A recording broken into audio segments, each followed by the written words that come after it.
अस्सलाम वालेकुम बच्चों, कैसे हैं आप सब। हमारी तो यही दुआ है कि आप सब खैरियत से हो। आज के इस लेक्चर में हम अपने साइंस 2 के फर्स्ट वाले चैप्टर हेरिडिटी एंड इवोल्यूशन को कंटिन्यू करेंगे। कंटिन्यू करने से पहले स्टूडेंट, मैं आप लोगों को प्रीवियस लेक्चर में जो भी हमने स्टडी किया है उसे एक बार यहाँ पर रिपीट कर देता हूँ।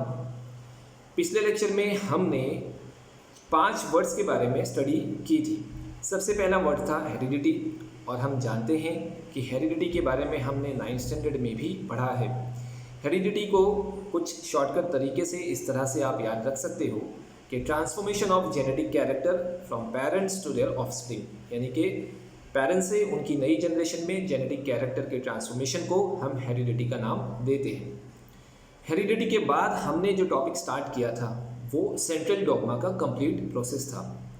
सेंट्रल डोग्मा को हम कुछ इस तरह से भी बोल सकते हैं कि फॉर्मेशन ऑफ प्रोटीन का जो प्रोसेस होता है, जिसमें 3 प्रोसेस भी हमने देखे थे, ट्रांसक्रिप्शन, ट्रांसलेशन एंड ट्रांसलोकेशन। इन तीनों प्रोसेस के कॉम्बिनेशन से किस तरह से एक सेल के अंदर प्रोटीन का फॉर्मेशन होता है, वो सारा प्रोसेस हमने यहाँ पर देखा था। उसके बाद हमने म्यूटेशन का भी एक प्रोसेस समझने की कोशिश की थी। तो इन सारे प्रोसेस को कंप्लीट करने के बाद हम अपने इस चैप्टर के सेकेंड टॉपिक यानी इवोल्यूशन की तरफ बढ़ेंगे।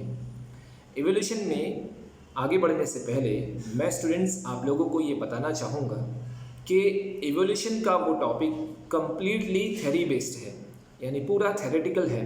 मैं इसमें आपको केमिस्ट्री की तरह केमिकल इक्वेशन और एक्सपेरिमेंट के थ्रू ये नहीं समझा सकता कि हाँ ये चीज़ें हुई थी।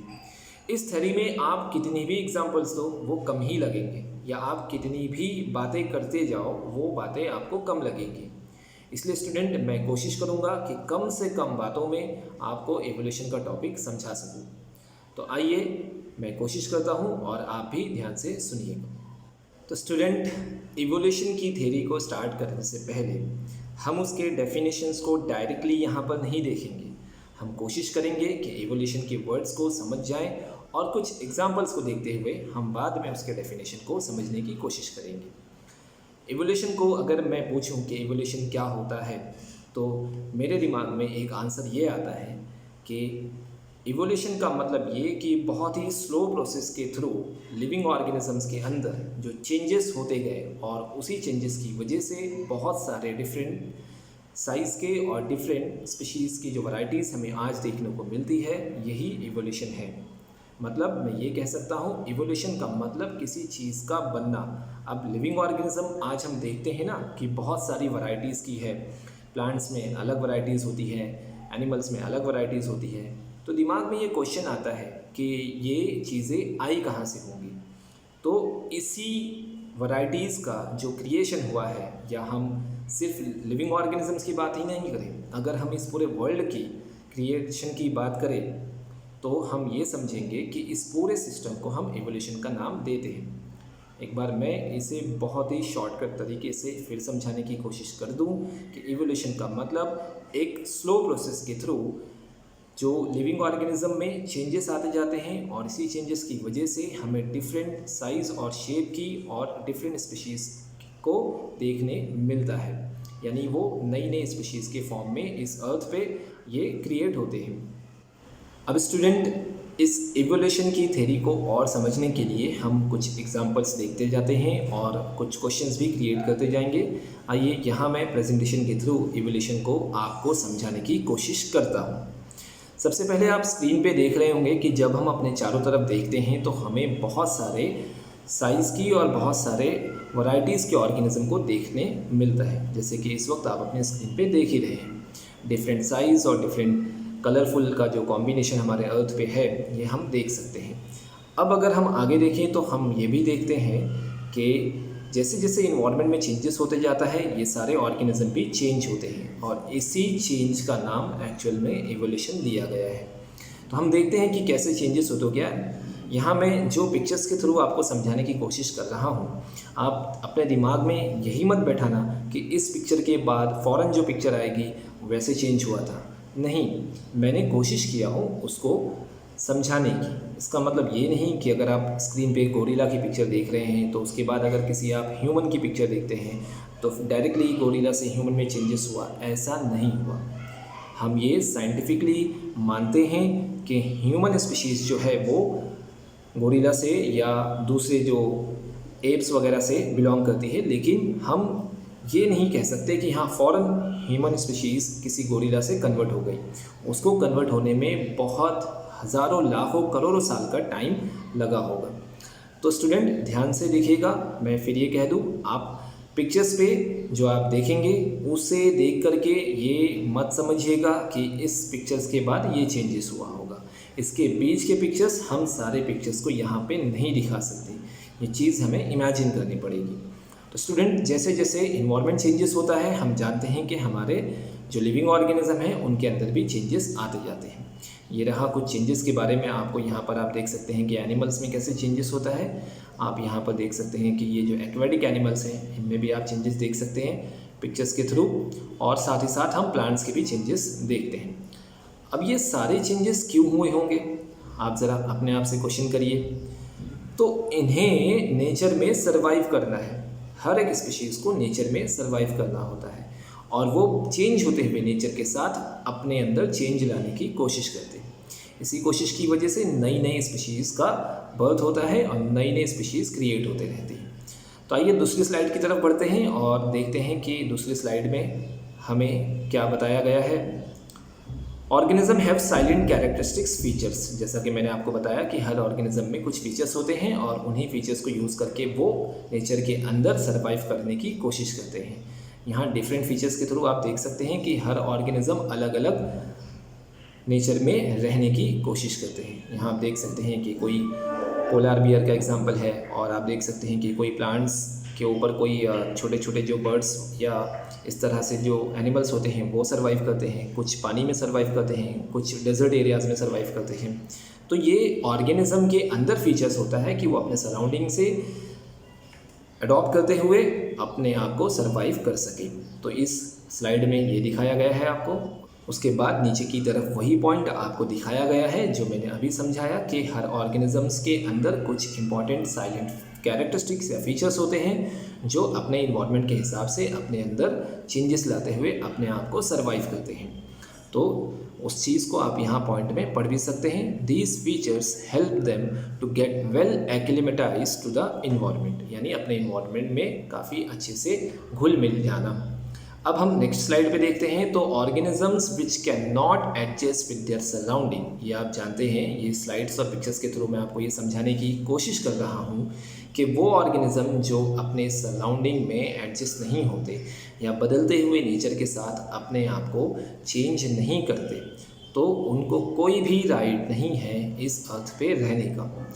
तो इस स्लाइड में वो चीज़ें मैंने आपको समझाया। आप देख सकते हैं organism which can not adjust with their surroundings have no right to survive, उनको कोई हक नहीं है ज़िंदा रहने का। यही नेचर का रूल है। आप यहाँ 3 पिक्चर्स के थ्रू समझ सकते हैं कि किस तरह से वो पांडा का पिक्चर, वो जब फॉरेस्ट का डिफॉरेस्टेशन हो रहा है तो उनको सर्वाइव करने में प्रॉब्लम आती है, तो ऐसे पांडा की बहुत सारी स्पीशीज़ आज एक्सटिंक्ट हो चुकी है और हमें देखने नहीं मिलती। उसी तरीके से आप एक फ़िल्म का भी सीन देख रहे होंगे, गोरिल्ला फिल्म का सीन, जिसमें ये दिखाने की मैंने कोशिश किया हूँ कि बदलते हुए चेंजेस के साथ जो हमारा आज का लिविंग सिस्टम है, उस लिविंग सिस्टम में ऐसे बड़े ऑर्गेनिजम्स के लिए कोई जगह नहीं थी और उन्होंने अपने आप को चेंज नहीं किया, इसलिए उनको भी इस चेंज होते हुए सराउंडिंग में रहने का कोई राइट नहीं बनता। तो इस स्लाइड में हमने ये देखा। अब हम नेक्स्ट स्लाइड की तरफ बढ़ते हैं और समझने की कोशिश करते हैं कि इवोल्यूशन एक्चुअल में कैसे स्टार्ट होता है। तो आप देख सकते हैं यहाँ पर, depending upon the differences in the nature of variation different individuals have different advantage. तो स्टूडेंट, जैसा कि नेचर होता है और उस नेचर में रहने वाले जो ऑर्गेनिजम्स होते हैं, जो इंडिविजुअल्स होते हैं, उनके अंदर तरह तरह के डिफरेंट एडवांटेजेस होते हैं। तो वो उसी एडवांटेज को यूज़ करके उस सराउंडिंग में सर्वाइव कर सकते हैं। अब वो सर्वाइव कर रहे हैं तो उनकी जो नेक्स्ट जनरेशन आएगी वो उन्हीं फीचर्स को कैरी करेगी थोड़े से वेरिएशन के साथ, और वो सर्वाइव करेंगे। और उसके बाद जो उनकी जो नेक्स्ट जनरेशन आएगी, generation to generation, generation to generation, generation to generation, next generation, फिर उसके बाद नेक्स्ट जनरेशन, ये बहुत ही प्रोलॉन्ग प्रोसेस है। तो हर जनरेशन में वो जो लिविंग इंडिविजुअल्स होते हैं उनके अंदर कुछ साइलेंट फीचर्स होते हैं कि वो अपने सराउंडिंग या नेचर के हिसाब से अपने आप को चेंजेस ला सकें और सरवाइव कर सकें। तो इसी सर्वाइवल का नाम एक्चुअल में एवोल्यूशन दिया गया है। आप इसी बेस पे ये कह सकते हो कि एवोल्यूशन स्टार्ट होता है। Selection of variants by the environment factors forms the basis of evolution. तो यहाँ पर मैंने इस डेफिनेशन के थ्रू ये समझाने की कोशिश की है कि इवोल्यूशन का बेस एक्चुअल में कैसे पड़ा। तो मैंने आपको कहा ना कि हर लिविंग ऑर्गेनिजम्स के अंदर कुछ ना कुछ साइलेंट फीचर्स होते हैं। वो अपने सराउंडिंग में जो क्लाइमेट होता है या जो नेचर होता है उसके हिसाब से अपने आप को सर्वाइव करने की कोशिश करता है। तो जब वो कोशिश करता है, जब उसकी नई जनरेशन आएगी तो वो अपने फीचर्स नेक्स्ट जनरेशन में ट्रांसफ़र करेगा। फिर उसके बाद जो तीसरी जनरेशन आएगी उस वक्त थोड़ा सी जो इन्वायरमेंट है वो चेंज हुआ होगा, तो वो थर्ड वाली जनरेशन चेंज होते हुए इन्वायरमेंट में अपने अंदर कुछ चेंजेस लाने की कोशिश करता है। तो ये जो कोशिश है अपने आप को सर्वाइव करने की, एक्चुअल में यही बेस बनाता है इवोल्यूशन का, और इसी को मैंने यहाँ पर स्टेटमेंट में लिखने की कोशिश की है। सिलेक्शन ऑफ वेरिएंट्स, तो हम जो सेलेक्ट करते हैं ना वेरिएंट्स की, क्या वैरायटीज़ लेकर के हम आगे ज़िंदा रहेंगे। जो नेचर चेंज होगा, कोई भी लिविंग इंडिविजुअल्स, कोई एनिमल और कोई प्लांट ये सोचेगा ना कि भाई नेचर अगर चेंज हो रहा है तो मुझे ज़िंदा रहना है, तो मैं अपने अंदर बदलते हुए नेचर के साथ क्या चेंजेस लाऊं। तो जो वेरिएशन वाले हैं वो कौन से वेरिएशन को सेलेक्ट करेगा, इसी सिलेक्शन को, और वो वेरिएशन जो सेलेक्ट करेगा वो इन्वायरमेंट फैक्टर से सेलेक्ट करेगा, इन्वायरमेंट को देखते हुए सेलेक्ट करेगा। तो इसी वेरिएशन को या इसी सिलेक्शन को हम इवोल्यूशन का बेसिस मानते हैं। और एक बार जब ये सिलेक्शन होते रहता है, जनरेशन बढ़ते रहती है, जनरेशन बढ़ते रहती है, जनरेशन बढ़ते रहती है, और फिर आप देखते जाते हैं कि हर 2 से 3 जनरेशन के बाद कुछ माइनर सा चेंज होते रहता है, और फिर वो चेंज होते होते होते मिलियंस और बिलियंस ऑफ ईयर्स के बाद इतने सारे चेंजेस हो जाते हैं कि एक नई स्पीशीज़ का जन्म हो जाता है। और इसी तरीके से आज हम अपने सराउंडिंग में डिफरेंट टाइप्स की या डिफरेंट स्पीशीज़ को देखते हैं।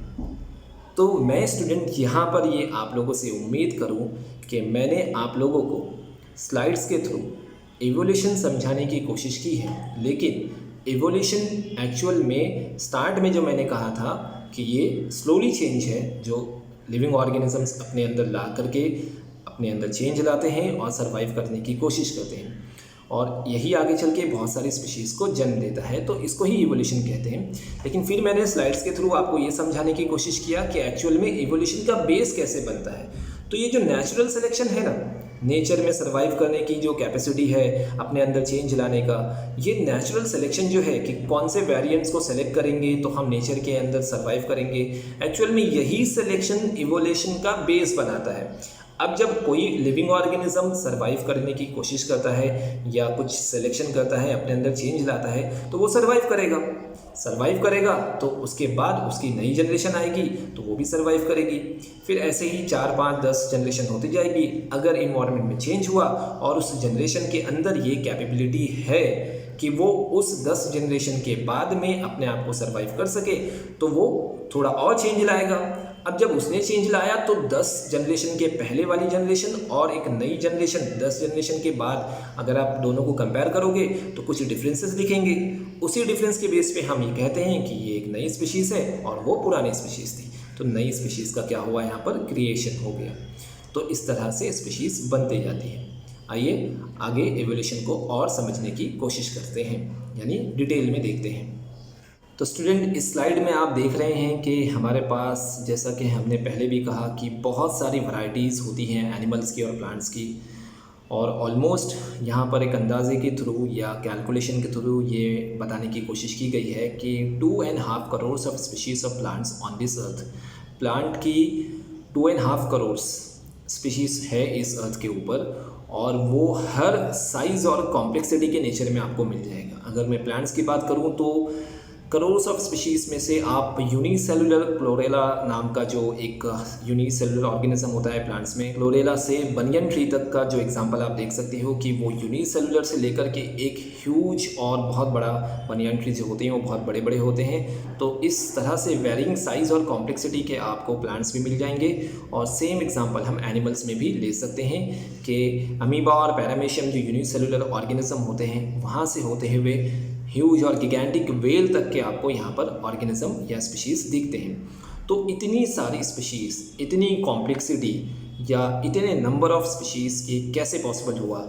तो पिछले कुछ स्लाइड्स में मैंने आपको तकरीबन इसका आंसर देने की कोशिश की थी कि चेंजेस के थ्रू ये सारी स्पीशीज़ क्रिएट होती हैं। आइए उसे फिर स्लाइड में देखने की कोशिश करते हैं।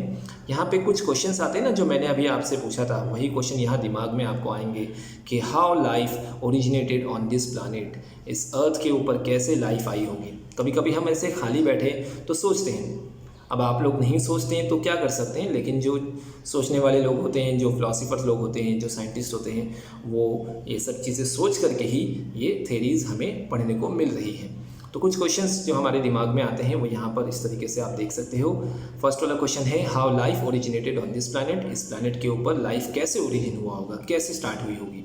How the great diversity came into existence, और ये जो डाइवर्सिटी है मतलब चलो ठीक है मान लिया कि एक लाइफ आई तो उसी की जनरेशन चल रही है, ऐसा नहीं है। आपने देखा ना कि कितनी सारी स्पीशीज़ है, 2.5 करोड़ की तो प्लांट की स्पीशीज़ है और एनिमल्स की भी ऑलमोस्ट इसके आसपास ही होगी। तो इतनी ज़्यादा स्पीशीज़ ये कैसे पॉसिबल हुआ, डाइवर्सिटी कैसे हो गया। एनिमल और प्लांट अगर ये दो चीज़ होती तो समझ में आता, लेकिन ये एनिमल और प्लांट में इतनी वैरायटीज़ हैं कि अब तक हम काउंट नहीं कर पा रहे। तो ये सारे क्वेश्चन दिमाग में आता है। अब इनके आंसर्स देने के लिए हमारे पास बहुत सारी थेरीज़ जो है वो साइंटिस्ट और फिलोसोफर ने प्रेजेंट की है, और इनमें से जो सबसे ज़्यादा एक्सेप्टेड थेरी है वही है इवोल्यूशन ऑफ लाइफ। और एक्चुअल में यही हमारा टॉपिक भी है कि इन क्वेश्चंस के आंसर्स को देने के लिए प्रोफेसर चार्ल्स डार्विन की थेरी ऑफ इवोल्यूशन भी हम यहाँ पे स्टडी करेंगे। नाम ध्यान से सुनिएगा, प्रोफेसर चार्ल्स डार्विन। ठीक है, आइए आगे बढ़ते हैं, इन क्वेश्चन का आंसर समझने की कोशिश करते हैं। तो यहाँ पर इस स्लाइड में आप देख रहे हैं कि सबसे पहले तो ये समझाने की कोशिश किया हूँ मैंने कि अर्थ का जो क्रिएशन है, अर्थ जो डेवलप हुई थी वो कैसे हुई होगी।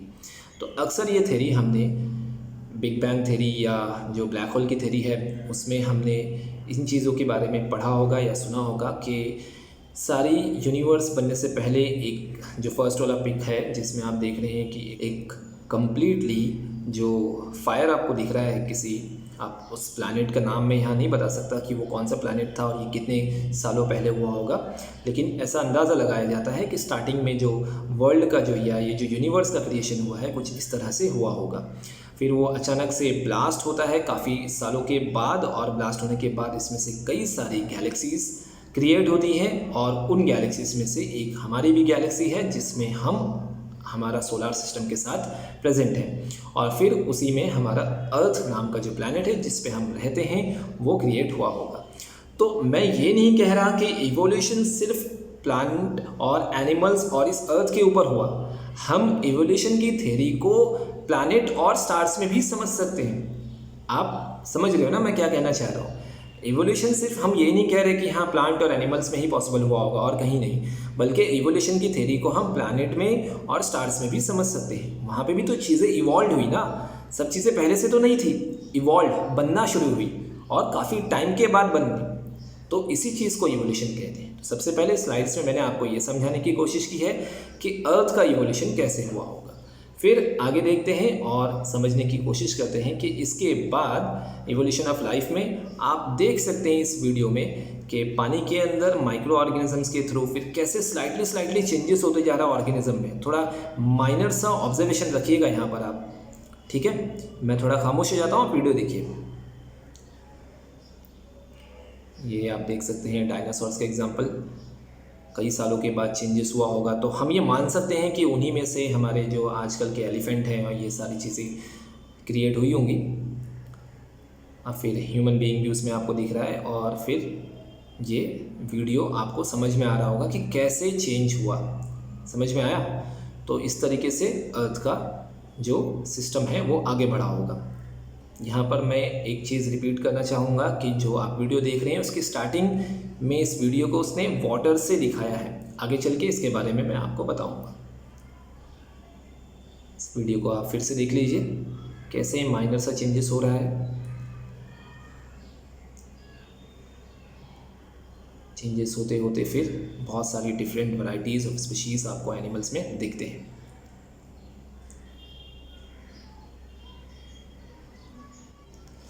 आइए आगे बढ़ते हैं। तो इस वीडियो में जैसा कि आपने देखा कि कैसे वैरायटीज़ में चेंजेस होते जाते हैं, हम यहाँ देखने की कोशिश करते हैं। A life substance appeared in the sea water. जो क्वेश्चंस थे हमारे दिमाग में कि इतनी जो लिविंग ऑर्गेनिजम्स हैं ये अर्थ पे कैसे आए होंगे, तो उनके आंसर मैं यहाँ देने की कोशिश कर रहा हूँ। और एक्चुअल में ये answer theory of natural selection जो है प्रोफेसर चार्ल्स डार्विन की, जिसे थ्योरी ऑफ ग्रेजुअल इवोल्यूशन के नाम से भी जाना जाता है, तो उसी थ्योरी को हम वाइडली एक्सेप्ट करते हैं। सारे वर्ल्ड में इसी थ्योरी को ज़्यादा यूज़ किया जाता है। तो उस थ्योरी के बेस पे हम कुछ क्वेश्चंस के आंसर यहाँ देने की कोशिश करेंगे। सबसे पहले तो वो क्वेश्चंस जो मैं एक बार फिर यहाँ रिपीट कर दूँ कि इस अर्थ के ऊपर इतनी ज़्यादा जो लाइफ की स्पीशीज़ है वो कैसे पॉसिबल हुई होगी, और जो लाइफ का सबसे पहला ऑर्गेनिज्म होगा किस तरह से लाइफ जनरेट हुई होगी। तो यहाँ पर उसके आंसर्स हम देखने की कोशिश करेंगे। A life substance appeared in the sea water. मैंने पिछले वीडियो में कहा था ना आपको कि वाटर से ही शुरुआत कर रहा है और मैं इसे आगे आपको बताने की कोशिश करूँगा। तो हम ये कह सकते हैं, यहाँ मैं कंक्लूड करने जा रहा हूँ कि जो इवोल्यूशन का जो सबसे पहला स्टेप होगा, अब तक का जो भी मैंने एक्सप्लेनेशन किया हूँ, स्लाइड दिखाया हूँ, उसका कंक्लूजन कि इवोल्यूशन की स्टार्टिंग कहाँ हुई होगी, कहाँ, पानी के अंदर, सी वाटर में उसने बोला है।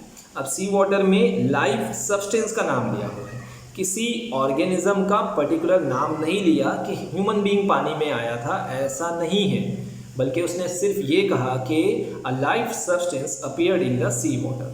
पानी के अंदर एक लाइफ सब्सटेंस, जिसे हम प्रोटोप्लाज्म भी कह सकते हैं, जो यूनिसेलुलर के फॉर्म में हो सकता है, या मैं उसे पूरी तरीके से यूनिसेलुलर के नाम भी नहीं दे सकता। लाइफ सब्सटेंस है। अब वो किस फॉर्म में था, वो छोटा ही होगा, है ना, इतना तो हम सोच सकते हैं कि वो बहुत ही छोटा होगा। तो सबसे पहले पानी के अंदर, सी वाटर के अंदर वो अपीयर्ड होता है, ठीक है। और उसके बाद फिर लाखों करोड़ों साल के बाद उसके अंदर चेंजेस आए होंगे, और फिर आप यहाँ पर स्लाइड को देखते जाइएगा, और फिर चेंजेस होते होते हुए बहुत सारे डिफरेंट टाइप्स के यूनिसेलुलर क्रिएट हुए होंगे। यूनिसेलुलर के बाद फिर मल्टी सेलुलर का क्रिएशन हुआ होगा, और फिर नंबर ऑफ स्पीशीज आज हम देखते हैं। आइए स्लाइड में भी देखते हैं। ऊपर आप देख सकते हैं unicellular form of life. Sea water में जो लाइफ सब्सटेंस आया था उसे मैं यूनिसेलुलर का यहाँ नाम नहीं दे रहा हूँ, ध्यान से सुनिएगा, उसे मैं सिर्फ लाइफ सब्सटेंस कह रहा हूँ कि एक लाइफ सब्सटेंस वो सी वाटर में अपीयर्ड हुआ था। फिर उस लाइफ सब्सटेंस में भी बहुत करोड़ों साल के बाद कुछ चेंज आया होगा, और फिर वो यूनिसेलुलर फॉर्म ऑफ लाइफ में चेंज हुआ होगा। Gradual and orderly changes took place, और फिर उस यूनिसेलुलर के अंदर ग्रेजुअल मतलब बहुत ही step by step, slowly order के हिसाब से चेंज हुआ होगा। और ये चेंज हमने पिछले स्लाइड में देखे थे कि ये चेंज क्यों होता है। अगर आपको पिछले स्लाइड याद होंगे तो मैंने कहा था कि हमको सर्वाइव करना है, हमको मतलब जो भी ऑर्गेनिज्म उस टाइम पे होंगे उनको सर्वाइव करना है। अब जब करोड़ साल के बाद कुछ नेचर चेंज हुआ होगा तो वो अपने अंदर ग्रेजुअल चेंज लाते हैं, सराउंडिंग में रहते हुए चेंज आते हैं ना।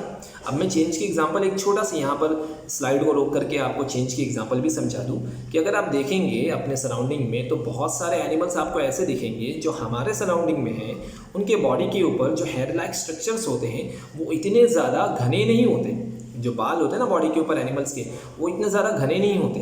लेकिन अगर हम वही एनिमल के स्पीशीज़ को हम पोलर रीजन्स में देखें या ऐसे रीजन्स में देखें जहाँ बहुत ज़्यादा बर्फ़ होती है, ठीक है, तो वहाँ के उसी एनिमल्स के ऊपर हमको बहुत ज़्यादा क्या दिखेंगे, बाल दिखते हैं, जिसे हम फर कहते हैं। वो क्यों हुआ, क्यों आ गए, क्योंकि उनको सर्वाइव करना था, तो उन्होंने अपने अंदर चेंजेस लाया। अब आप सोच रहे होंगे कि क्या कोई भी एनिमल सर्वाइव करने के लिए अपने अंदर चेंजेस लाता है? एक्चुअल में हम ऐसा नहीं है कि अपने जीन के अंदर जाकर के चेंज करें, वो नेचुरल सेलेक्ट करता है। जो नेचर होता है ना सराउंडिंग का, वो खुद ऑटोमेटिकली बॉडी के अंदर चेंजेस लाता जाता है। और फिर आप देख सकते हैं कि वहाँ के जो एनिमल्स होंगे पोलर रीजन्स के, वो थोड़े डिफरेंट दिखते हैं, उनकी बॉडी पे बहुत ज़्यादा बाल होते हैं। और हमारे यहाँ के एनिमल आप देखते होंगे कि उनकी बॉडी के ऊपर बालों की जो क्वांटिटी होती है, हेयर लाइक स्ट्रक्चर्स बहुत कम होते हैं। ठीक है, तो ये मैंने आपको एक ग्रेजुअल चेंजेस का एग्जांपल दिया कि किस तरह से सर्वाइवल के लिए बॉडी में चेंजेस होते हैं। अब हम आगे भी देखते जाते हैं कि यूनिसेलुलर जो फॉर्म ऑफ ऑर्गेनिज्म बना था उसके बाद ग्रेजुअल और ऑर्डरली चेंजेस हुए और बहुत सारे दूसरे मल्टी सेलुलर ऑर्गेनिज्म और with greater and greater complexity के साथ उनका डेवलपमेंट होने लगा। फिर इसके बाद आप देख सकते हैं कि मल्टी सेलुलर फॉर्म, और यहाँ पर आप एक डायनासोर्स का भी एग्जांपल देख सकते हैं कि कैसे वो क्रिएट हुआ होगा। ये एक अंदाज़ा ही लगाया जा रहा है, किसी भी साइंटिस्ट ने उस टाइम पे जा कर के सारी चीज़ों को ऑब्जर्व नहीं किया था। सिर्फ ये हमारा एविडेंसेस के बेस पर और रिसर्च के बेस पर ये एक थ्योरी है जिसे प्रेजेंट किया गया। अब थ्योरी देने वाले अकेला साइंटिस्ट तो था नहीं, तो मैंने कहा ना सबसे ज़्यादा जो मोस्ट वाइडली एक्सेप्टेड थ्योरी है वो प्रोफेसर चार्ल्स डार्विन की थ्योरी मानी जाती है। आइए कंटिन्यू करते हैं। फिर आप देख सकते हैं कुछ पॉइंट्स के थ्रू मैंने उसे यहाँ समझाने की कोशिश किया है। मल्टी सेलुलर फॉर्म होगा, फिर मल्टी सेलुलर के बाद behavioural and patterns change gradually underwent many changes. जो उनके बिहेवियर में भी जो भी ऑर्गेनिज्म उस टाइम पे क्रिएट हो रहे होंगे, जनरेट हो रहे होंगे, उनके अंदर उनके बिहेवियर और उनके में भी चेंज आया होगा। ग्रेजुअली चेंज होता है। Changes were slow and sequential, यानी कि सीरीज में चेंजेस होता है। Prolong period of nearly 300 crore of years. यहाँ पे स्लाइड में थोड़ा सी मैंने लिखना भूल गया, वो 300 ईयर्स नहीं है, 300 करोड़ ऑफ ईयर्स है। 300 करोड़ 300 करोड़ साल का अंदाज़ा लगाया गया है कि ये चेंजेस हुए होंगे। और यहाँ पर आप देख सकते हैं कि ह्यूमन इवोल्यूशन का भी एक पिक्चर दिया गया है। इसी ह्यूमन इवोल्यूशन को हम अपने इस चैप्टर के आखिरी वाले पार्ट में स्टडी करेंगे और पूरी हिस्ट्री देखने की कोशिश करेंगे। फिलहाल हम ये देख रहे हैं कि अर्थ के ऊपर इतनी ज़्यादा स्पीशीज़, या ये कह सकते हैं कि अर्थ के ऊपर जो सबसे पहला लिविंग ऑर्गेनिज्म होगा, लाइफ सब्सटेंस होगा, वो कैसे आया था और कहाँ पर आया था। तो उसका आंसर स्टूडेंट मैंने देने की कोशिश की है कि वो जो लाइफ सब्सटेंस है अर्थ के ऊपर सबसे पहले सी वाटर में आया होगा। नंबर ऑफ ईयर्स के बाद उसके अंदर चेंजेस हुए होंगे, वो एक यूनिसेलुलर फॉर्म ऑफ लाइफ में कन्वर्ट हुआ होगा। फिर ग्रेजुअल और ऑर्डरली चेंजेस टू प्लेस हुए होंगे और उसके बाद वो मल्टी सेलुलर ऑर्गेनिज्म में चेंज होते हुए आगे बढ़ रहा होगा। उसके बाद वो एनिमल्स में कन्वर्ट होकर के फिर आप देख सकते हैं फ्रॉग्स, और उसके बाद दूसरे एग्जांपल में डायनासोर्स, और उसके बाद फिर उन्हीं के अंदर चेंज होते ऑलमोस्ट 300 करोड़ ऑफ ईयर्स के बाद ह्यूमन इवोल्यूशन भी स्टार्ट होता है। तो उम्मीद करता हूँ कि आपको इवोल्यूशन का बेस समझ में आया होगा कि क्यों इवोल्यूशन होता है और इवोल्यूशन कैसे हो रहा है वो भी समझ में आया होगा। ये 2 क्वेश्चन आप ध्यान में रखिए। मैं बार बार कह दूं कि इवोल्यूशन की थ्योरी में मैं जितना बोलूँगा उतना कम लगेगा, इसलिए हम मुद्दे पे रहते हुए बात करते हैं। पहला मुद्दा ये कि इवोल्यूशन का बेस क्या था, जो मैंने पहले स्लाइड्स में समझाया कि चेंज करना है ना, लिविंग ऑर्गेनिजम्स को सर्वाइव करना है, तो सर्वाइव करने के लिए वो अपने अंदर चेंजेस लाते हैं अकॉर्डिंग टू नेचर। अब मैं फिर कह दूं कि चेंजेस हम अपनी मर्जी से नहीं लाते, बल्कि ये चेंजेस हमें नेचर ही क्रिएट करके देता है। चलो वो चेंज लेके आ गए। अब जब चेंज लाएंगे तो 10 या 20 या 25 जनरेशन के बाद का जो नया ऑर्गेनिज्म दिखेगा वो अपनी पहले वाली ऑर्गेनिज्म से थोड़ा सा डिफरेंट दिखेगा, तो आगे चल के हम उसे एक नई स्पीशीज़ का नाम देते हैं। तो ये जो चेंजेस वाला था ना, इसने बेस प्रोवाइड किया। किसका बेस? इवोल्यूशन का, चेंजेस लाने वाला, ठीक है, उसने बेस प्रोवाइड किया। और फिर हमने ये भी देखा कि इवोल्यूशन स्टार्ट में हुआ कहाँ पर, तो पानी में स्टार्ट होना चालू हुआ और फिर उन्होंने अपने अंदर चेंजेस लाते गए और लाने के बाद फिर इवोल्यूशन आगे बढ़ते गया, नंबर ऑफ स्पीशीज आगे आती गई। तो इस तरह से इन दोनों क्वेश्चन का आंसर मैं यहाँ पर कंप्लीट करता हूँ। आइए आगे की स्लाइड्स भी ऑब्जर्व करते हैं और देखते हैं कि इन स्लाइड्स में हमारे लिए क्या इन्फॉर्मेशन प्रेजेंट है। सबसे पहले यहाँ देख सकते हैं वही चेंजेस की बात, आप इस वीडियो पे भी ध्यान रखिएगा। कुछ एनिमल्स को दिखाने की कोशिश की जा रही है और पानी से शुरुआत कर रहा है, आप उसे ध्यान से देखिएगा। स्लाइडली चेंजेस होते हुए यहाँ पे मैंने इस वीडियो को बहुत ढूंढ ढांढ के आपके लिए स्लाइड बनाने की कोशिश की है। देख रहे हैं ना, कुछ फिश टाइप के एनिमल स्टार्ट में उसने दिखाया है, देन फिर उसके अंदर चेंज होता है, फिर वो किस तरह से एप मंकीज़ में चेंज होते हुए फिर फाइनली वो ह्यूमन में कन्वर्ट होता है। तो आइए कुछ पॉइंट्स भी ऊपर लिखे हैं, उसे रीड कर लेते हैं। Changes and development of living things in all aspect, हर तरह से चेंज हुआ है। थिंकिंग में चेंज हुआ, बॉडी के स्ट्रक्चर में चेंज हुआ, सेल की कॉम्प्लेक्सिटी में चेंज हुआ और हर तरह से डेवलपमेंट हुआ है। तो ये पहला पॉइंट था। कि चेंजेस सिर्फ किसी एक उसमें नहीं हुआ। Changes and development of living things in all aspect gave way for many different kinds of living things to came into existence. तो ये जो हर एस्पेक्ट में चेंज हुआ है ना, इसी की वजह से बहुत ही सारे different kinds of living things का एग्जिस्टेंस आया है अर्थ के ऊपर। तो मैंने कहा था ना कि बहुत सारे स्पीशीज क्रिएट हो गए। This process is called evolution of life on अर्थ। तो इसी प्रोसेस को हम एवोल्यूशन ऑफ लाइफ कहते हैं। तो यहाँ हम डेफिनेशन भी समझने की कोशिश कर रहे हैं। एक बार आप फिर देखिए, changes and development of living things in all aspect gave way for many different kinds of living things to came into existence. This process is called evolution of life on earth. ये मैंने अपने तरह से define करने की कोशिश की है एवोल्यूशन ऑफ अर्थ कैसे पॉसिबल हुआ। और मैं ये भी कह दूं कि आपके टेक्स्ट बुक में भी इन्हीं वर्ड्स को अलग तरह से प्रेजेंट करके इवोल्यूशन के दो छोटे छोटे से डेफिनेशन देने की कोशिश की गई है। कुछ देर के बाद मैं वो डेफिनेशंस को भी आपको ऑब्जर्व करा दूंगा। आइए इस ऑर्गेनिक एवोल्यूशन या एवोल्यूशन ऑफ लाइफ ऑन अर्थ को देखने के बाद हम आगे बढ़ते हैं और हम टेक्स्ट बुक के डेफिनेशंस को देखने की कोशिश करते हैं।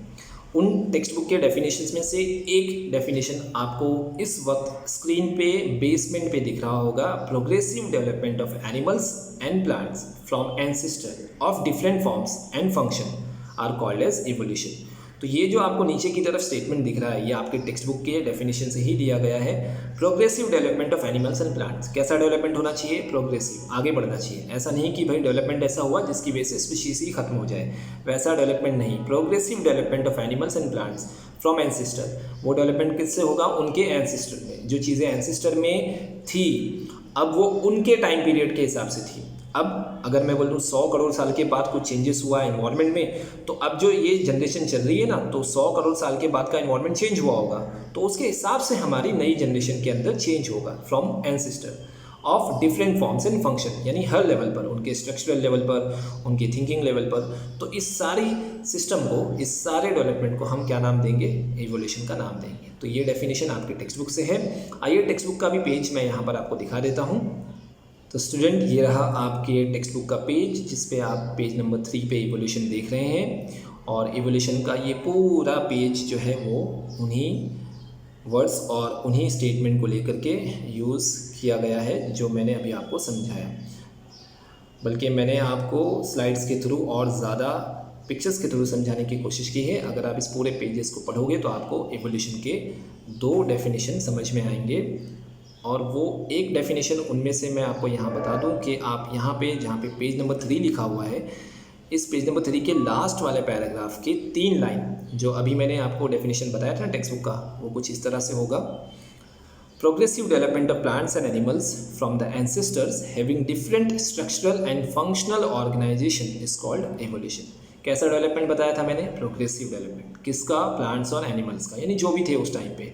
फ्रॉम किन से डेवलपमेंट होगा? एंसेस्टर से, यानी जो चीज़ें एंसेस्टर में नहीं थी आज के नेचर के हिसाब से वो हमारे अंदर डेवलप होनी चाहिए। Having different structural and functional organization, तो हमारा ऑर्गेनाइजेशन भी डेवलप होना चाहिए। अब वो स्ट्रक्चरल भी हो सकता है, फंक्शनल भी हो सकता है। तो इस सारे पर्टिकुलर प्रोग्रेसिव डेवलपमेंट को हम इवोल्यूशन का नाम देते हैं। ठीक है, एक डेफिनेशन आप यहाँ पेज नंबर 3 पे देख सकते हैं एंड में, और एक डेफिनेशन आप छोटा सी इसी पेज के फर्स्ट वाले पैराग्राफ में भी देख सकते हैं। फर्स्ट पैराग्राफ की 4th वाली line, formation of new species. सुन रहे हो ना? ध्यान से सुनिएगा या ध्यान से देखिएगा। Formation of new species due to changes in specific characters. सुने, नई स्पीशीज को बनाना, किसके अंदर चेंज लाके? स्पेसिफिक कैरेक्टर्स को। ऑफ सेवरल जनरेशन, बहुत सारे जो पीछे के जनरेशन थे उनके अंदर चेंजेस लाते हुए। ऑफ लिविंग ऑर्गेनिज्म, जाहिर सी बात है चेंजेस होगा तो लिविंग ऑर्गेनिज्म में होगा। As a response to natural selection, और ये चेंज क्यों हुआ? क्योंकि नेचर का कॉल है। समझ में आ रहा है? नेचर चाह रही है चेंज लाना, नेचर आपको सर्वाइव करना चाहती है तो आपके अंदर चेंज लेकर के आ जाता है। Is called as evolution. तो ये भी एक बेहतरीन डेफिनेशन माना जाता है। उसके बाद के जो भी पैराग्राफ है वो सारी वही इन्फॉर्मेशन है कि कितने ज़्यादा कॉम्प्लेक्स टाइप के एनिमल्स थे और कैसे आए। तो यहाँ पर आपको बता रहा होगा कि at present crore of species, आप इस पैराग्राफ को देख सकते हैं। At present crore of species of plants and animals with huge diversity regarding shape and complexity, जो मैंने आपको बताया था, ये सारी इन्फॉर्मेशन यहाँ पर दी गई है। थ्योरी ऑफ इवोल्यूशन का हेडिंग है, ये वही है प्रोफेसर चार्ल्स डार्विन की थ्योरी, जिसमें मैंने आपको उन क्वेश्चंस के आंसर देने की कोशिश किया था ना कि भाई इस अर्थ के ऊपर ओरिजिन का जो लाइफ का ओरिजिन है वो कहाँ आया होगा, फिर डाइवर्सिटी कैसे हुई होगी, कैसे इतने ज़्यादा नंबर ऑफ स्पीशीज़ बन गए होंगे। तो उसी थ्योरी ऑफ इवोल्यूशन का ये पैराग्राफ है। मैं ये आपसे रिक्वेस्ट करूँगा कि आप इस पैराग्राफ को ज़रूर पढ़ें। स्टार्ट की लाइन में आपको उसका आंसर मिल जाएगा। According to this theory the first living material protoplasm has been formed in ocean, पानी में, समुद्र के पानी में। In due course of time, कुछ टाइम के बाद यूनिसेलुलर ऑर्गेनिज्म वॉज फॉर्म। ये सारी इंफॉर्मेशन मैंने आपको स्लाइड्स के थ्रू समझाया है। आप वीडियो को पीछे करिए, स्लाइड में जाइए और आप देख सकते हैं। ठीक है, तो मैं यहाँ उसे फिर से रिपीट ना करूँ क्योंकि वर्ड्स को दोबारा रिपीट करते करते आप वीडियो को देखते हुए बोर हो जाएंगे। तो आइए, अब हमने ये देख चुका है कि इवोल्यूशन एक्चुअल में होता क्या है। एक बार मैं फिर उसे बता दूं कि शॉर्टकट तरीके से बता दूं कि इवोल्यूशन का मतलब कि किसी ऑर्गेनिज्म के अंदर ग्रेजुअल स्लोली चेंज होते होते होते एक नई स्पीशीज़ का डेवलप होना, ठीक है, इवॉल्व होना, कुछ नया बनना। ये मैंने अपने तरीके से बताया। फिर दिमाग में क्वेश्चन आया कि ठीक है भाई, लिविंग ऑर्गेनिज्म इस अर्थ पे कैसे आया होगा। तो लिविंग ऑर्गेनिज्म के जो क्वेश्चन के आंसर्स थे वो स्लाइड्स में भी देखे और इस पैराग्राफ में भी मैंने आपको समझाया। पानी में आया, पानी में फिर यूनिसेलुलर क्रिएट हुआ, यूनिसेलुलर के बाद मल्टीसेलुलर, मल्टीसेलुलर के बाद कॉम्प्लेक्सिटी बढ़ती गई और फिर बहुत सारे नंबर ऑफ स्पीशीज डेवलप हुए। फिर उसी में से एनिमल क्रिएट हुआ। एनिमल में से हमने देखा था वो जो एक्सटिंक्ट हो चुका है वो डायनासोर्स, एंड उसके बाद फिर ह्यूमन की जो इवोल्यूशन था वो भी पिक्चर्स देखे थे। तो इन क्वेश्चन का आंसर हो गया। इस पेज नंबर 3 को कंप्लीट करने में मैंने स्लाइड्स का और पेज का भी हेल्प लिया हूँ। उम्मीद करता हूँ कि ये थ्योरी आपको समझ में आई होगी। अब आगे बढ़ते हैं और मैं ये कह दूं कि होता है ना हर बार कि किसी भी चीज़ को हम ऐसे ही नहीं मानते साइंस में, उसके पीछे साइंटिफिक प्रूफ लगते हैं। तो प्रोफेसर चार्ल्स डार्विन की थ्योरी के पीछे कुछ प्रूफ्स हैं जो इस थ्योरी को सपोर्ट करते हैं कि हाँ भाई, प्रोफेसर चार्ल्स डार्विन की जो थ्योरी थी वो सही है। वो किस तरह से जो ओरिजिन है लाइफ का वो पानी में आया था, उसकी थ्योरी को ये सपोर्ट करते हैं। तो अगले पेज पे या अगले टॉपिक में हम ये देखेंगे कि थ्योरी ऑफ एवोल्यूशन के सपोर्ट के एविडेंसेस क्या थे। आइए कंटिन्यू करते हैं। तो स्टूडेंट, इस वक्त आप अपनी स्क्रीन पे एविडेंसेस ऑफ एवोल्यूशन के हेडिंग देख रहे होंगे और इसमें मैं आपको 6 एविडेंस इस टेक्स्ट बुक में आपको दिए गए हैं। हम उन 6 एविडेंस को यहाँ पढ़ने की कोशिश करेंगे। देखते हैं कि आज के इस लेक्चर में हम कितने कंप्लीट कर पाते हैं। सबसे पहला जो एविडेंस है वो मॉर्फोलॉजिकल एविडेंस है और उसके बाद जो एविडेंस है वो यहाँ पर आपको दिख रहा होगा, एनाटॉमिकल एविडेंस। ये एविडेंस नंबर 2 था। मैं सिर्फ हेडिंग बता रहा हूँ आपको, इनके बारे में अभी हम पढ़ना स्टार्ट नहीं किए हैं। तीसरा जो एविडेंस है वो वेस्टिजियल ऑर्गन है। आप सिर्फ नाम सुन लीजिए, उसके बाद हम इनको डिटेल में पढ़ना शुरू करेंगे। चौथा जो है वो पैलेंटोलॉजिकल एविडेंसेस है और उसके बाद जो 5वां एविडेंस है वो कनेक्टिंग लिंक्स के फॉर्म में है और छठा वाला एविडेंस बहुत आसान, एम्ब्रियोलॉजिकल एविडेंस। इन 6 एविडेंसेस के बेस पे हम ये प्रूफ करने की कोशिश करेंगे कि प्रोफेसर चार्ल्स डार्विन का ये कहना कि हमारे पास जो लाइफ, ओरिजिन ऑफ लाइफ है वो पानी में आया था, तो हम इन्हीं एविडेंसेस को यूज़ करके इस बात को प्रूव करने की कोशिश करेंगे। तो आइए अब इन एविडेंसेस को स्लाइड्स के थ्रू समझने की कोशिश करते हैं। आप लोगों से ये फिर रिक्वेस्ट है कि आप लोग अगर इन पैराग्राफ को पढ़ेंगे तो और आसानी से आपको समझ में आ जाएगा कि किस तरह से एविडेंसेस को यहाँ पर प्रेजेंट किया गया है। और स्टूडेंट, स्लाइड्स में जाने से पहले मैं आपको ये भी बता दूं कि जिस तरह से कोर्ट में होता है ना, अदालत में, कि एक जज होता है और एक लॉयर होता है, वो एविडेंस रखता है और फिर जज जजमेंट करता है कि हाँ भाई ये सही कह रहा है या गलत कह रहा है। उसी तरीके से आप इस कोर्ट के जज हैं। मैंने आपको एक थ्योरी समझाया, प्रोफेसर चार्ल्स डार्विन की थ्योरी, ओरिजिन ऑफ लाइफ कहाँ है, पानी में है, फिर कैसे वो चेंजेस आते गया और इवोल्यूशन होते गया, वो मैंने आपको समझाया। देन अब हमको उसी थ्योरी के सपोर्ट में मैं कुछ एविडेंसेस आपको पढ़ाने की कोशिश करूँगा और अब आपका दिमाग इस चीज़ को एक्सेप्ट करता है तो आप उसे जज कर सकते हैं। ठीक है, आइए आगे बढ़ते हैं। तो स्टूडेंट, हमने एविडेंस को अपने स्लाइड्स में प्रेजेंट करना शुरू किया है और डायरेक्टली एविडेंस नंबर 1 पे जाने से पहले मैं आपको सेल्स से रिलेटेड भी एक एविडेंस अपने तौर पर यहाँ पे प्रेजेंट करना चाहूँगा। वो आपकी अदालत में वो ये रहा कि जो प्रोटोप्लाज्म है, जिसे हमने देखा था कि करोड्स ऑफ ईयर्स पहले जो प्रोटोप्लाज्म पानी के अंदर डेवलप हुआ था लाइफ सब्सटेंस के फॉर्म में, अगर हम उसके स्ट्रक्चर को ऑब्जर्व करें और आज के जो एनिमल्स और प्लांट प्रेजेंट हैं उनके सेल के स्ट्रक्चर को ऑब्जर्व करें तो उनमें डिफरेंसेस तो है, आप देख सकते हैं उनके अंदर डिफरेंसेस तो आपको दिखेगा। लेकिन अगर हम और माइन्यूटली ऑब्जर्वेशन पे देखें तो इन तीनों के अंदर लाइफ को आगे कंटिन्यू करने की जो प्रोसेस है, अपनी लाइफ को आगे बढ़ाने के जो प्रोसेसेस हैं, उन प्रोसेसेस में हम कुछ ना कुछ सिमिलरिटीज़ देख लेते हैं। जैसे कि हम ग्रोथ को देखें तो ये तीनों भी ग्रोथ करते हैं, रिप्रोडक्शन है, मेटाबॉलिज्म है, ये सारे जो लाइफ प्रोसेस हैं ये प्रोटोप्लाज्म में भी और एनिमल सेल और प्लांट सेल में भी हमको ऑब्जर्व होते हैं।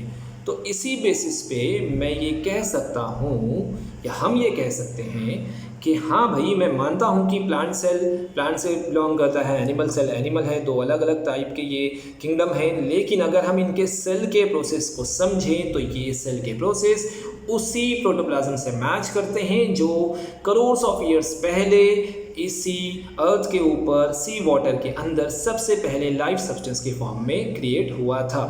तो अगर हम कनेक्टिविटी ऑब्जर्व कर लें तो हमें ये थोड़ा थोड़ा दिमाग में बात आती है कि हाँ भाई, हो सकता है कि इनके अंदर कुछ कॉमन एंसेस्टर वाली बात हो, या आज के लाइफ में जो हम एनिमल्स और प्लांट्स को देखते हैं ये किसी कॉमन एंसेस्टर से बिलोंग करते हैं। और ये कॉमन एंसेस्टर कौन होगा? वही होगा जो पानी के अंदर 300 करोड़ ऑफ ईयर या उससे भी ज़्यादा साल पहले आया होगा।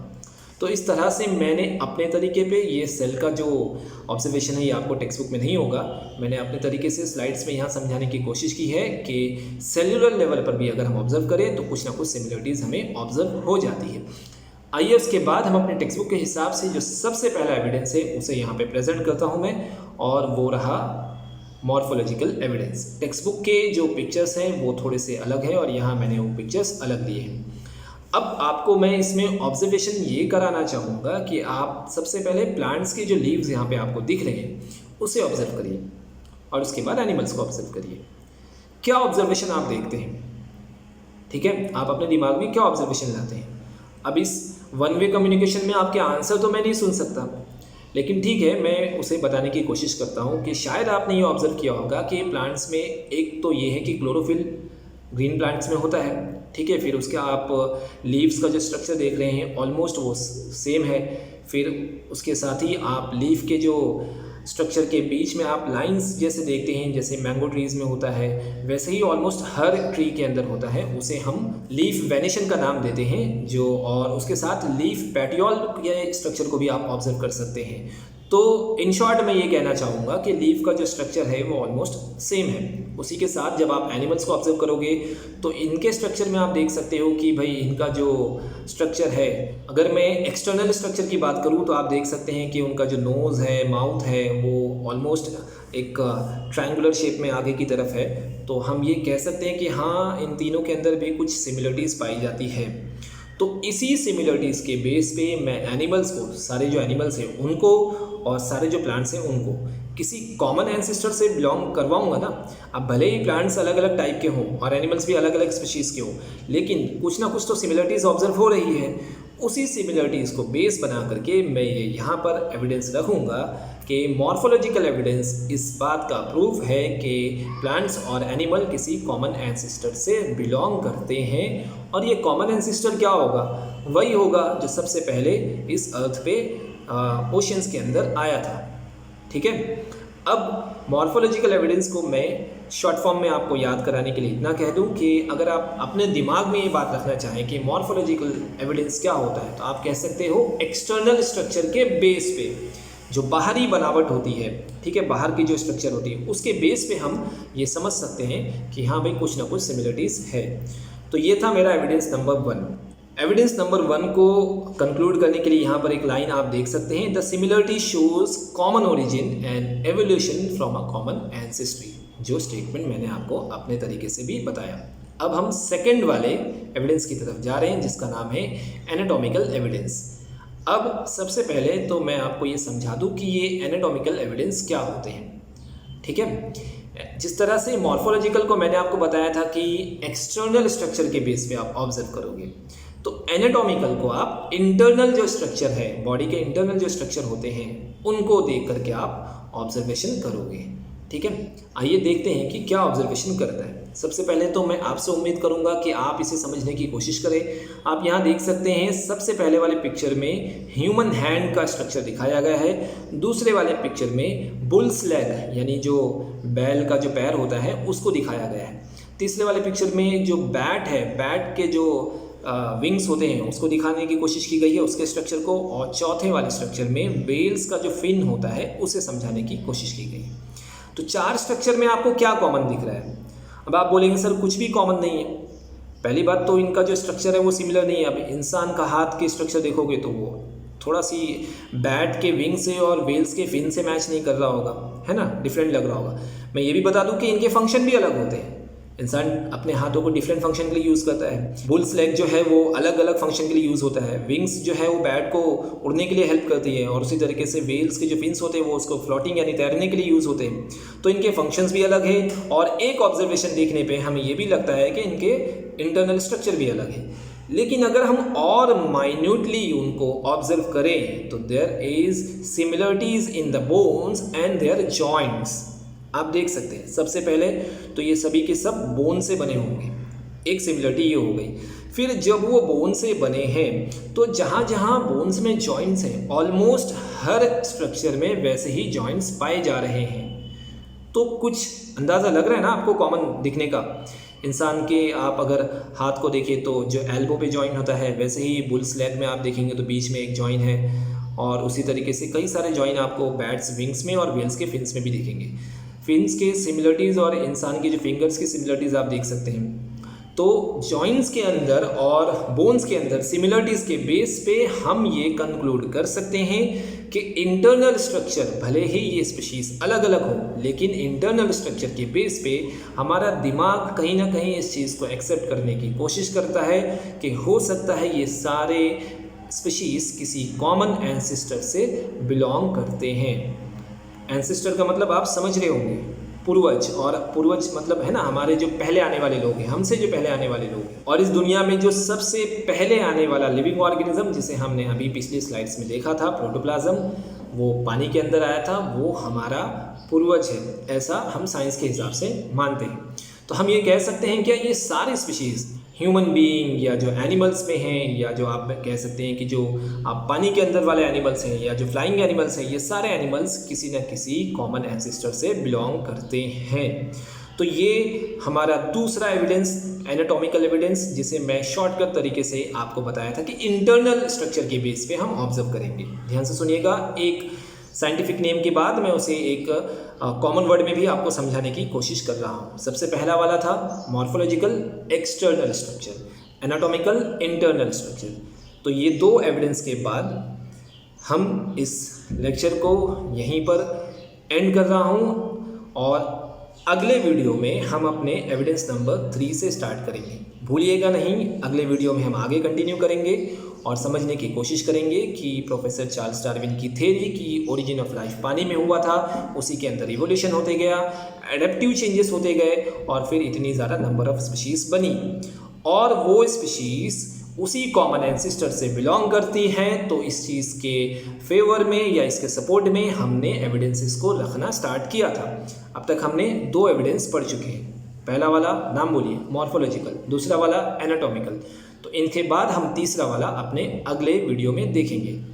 तो उम्मीद करता हूं कि आपको एवोल्यूशन का कॉन्सेप्ट समझ में आया होगा, और उससे रिलेटेड जो टॉपिक हम पढ़ रहे हैं वो भी आपको समझ में आ गए होंगे। ठीक है, आपसे मैंने रिक्वेस्ट की थी कि आप अपने टेक्स्ट बुक के पेजेस को रीड करिए। रीड करने से आपका कॉन्सेप्ट और क्लियर हो जाएगा, और फिर आपको क्वेश्चन आंसर याद करने में बहुत हेल्प होगा। तो स्टूडेंट, इसी के साथ मैं इस वीडियो को, इस लेक्चर को यहीं पर एंड कर रहा हूँ। घर पे रहिए, सेफ रहिए, और मिलते हैं अपने अगले लेक्चर में। तब तक के लिए अस्सलाम वालेकुम।